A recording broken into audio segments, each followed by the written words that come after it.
আসসালামু আলাইকুম, কেমন আছেন আপনারা সবাই? আলহামদুলিল্লাহ, আমরা অনেক ভালো আছি। সঙ্গে আমি সকালের দুপুরের খাবারটা শেয়ার করি, আর রাতের খাবার শেয়ার করা হয় না।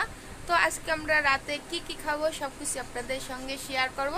আজকে খাবার অনেক কিছুই আছে, তো যার কারণে আজকে ভাবলাম যে আপনাদের মাঝে একটু শেয়ার করি যে রাতে আজকে আমরা কি কি খাবো। আগে আমাদের অনেকই খাওয়া হয়ে গেছে, কিন্তু আম যেহেতু ফলের দিন, এখন শুধু ফলই বেশি খাওয়া হয়। তো আম আনছিল আপনাদের ভাইয়া, যেহেতু গ্রাম এলাকায় গেছিলো, গ্রামে গেছিলো মানে ঢাকার বাইরে। তো সেখান থেকে গ্রামের আম নিয়ে আসছে, তো সেই আম আনার সঙ্গে সঙ্গেই তো খাওয়া শুরু হয়ে গেছে, খাওয়া শেষ হয়ে গেছে অলরেডি, অনেকই এখন অল্প আছে। তো সেটাও আপনাদের মাঝে একটু শেয়ার করব। আর আমাদের আজকে কি কি খাবার আছে সেটাও অল্প অল্প করে শেয়ার করব আপনাদের মাঝে। তো সবাই রেডি হয়ে যাও শেয়ার করার জন্য। আর আমি মাছজুলাই দেখাচ্ছে। তো ফিরে আসছি আবার খাবারের জায়গায়। তো আমি প্রথমত দেখাই, এই যে হচ্ছে লেটকা খিচুড়ি রান্না করছি। যেহেতু আজকে অনেকটাই বৃষ্টি নামছিল, তো বৃষ্টির দিনে একটু খিচুড়ি তো ভালোই লাগে।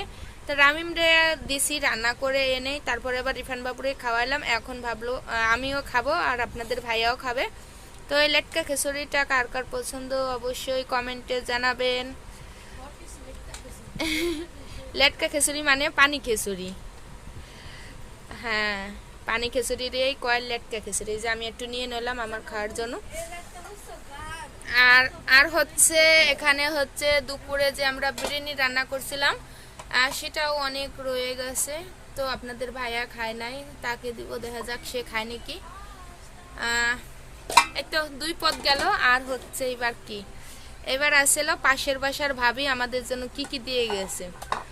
এই যে মুরগির মাংস ভুনা করে দিয়ে গেছে সুন্দর করে। আর হচ্ছে ভালোবেসে পাশের বাসার ভাবি আমাদের জন্য দিয়ে গেছে। আর হচ্ছে এই যে ডিম ভাজা, আর হচ্ছে পোলাও। পোলাও করা সুন্দর হয়েছে, একবারে সাদা ফ্রেশ হয়েছে। আর এই তো দিছে। আর হচ্ছে কি দিছে, তার সঙ্গে আছে আচার, আর হচ্ছে বেগুন ভাজা। এই যে পাশের বাসার ভাবিতে দিয়ে গেছে। এই তো আজকের খাবার দাবার, এই যে আমাদের এই পর্যন্ত। কি আজকে মেলা খাবার, যার কারণে ভাবলাম যে আপনাদের মাঝে একটু একটু করে শেয়ার করি। তো অনেক খাবার। আর হচ্ছে আর এটা হচ্ছে গ্রামের টাটকা আম, হচ্ছে আশালা আম।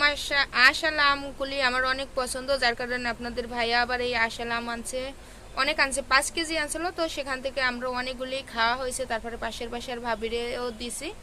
আর হচ্ছে আমাদের জন্য এ করে রাইখা দিছি। আর এই যে নরম হয়ে গেছে, দেশের আম তো নরম হয়ে যায়। আর এই যে পচাও ধরে গেছে।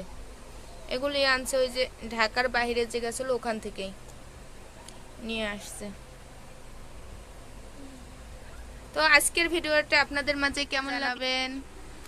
ভালো থাকবেন, সুস্থ থাকবেন। আল্লাহ হাফেজ, টাটা।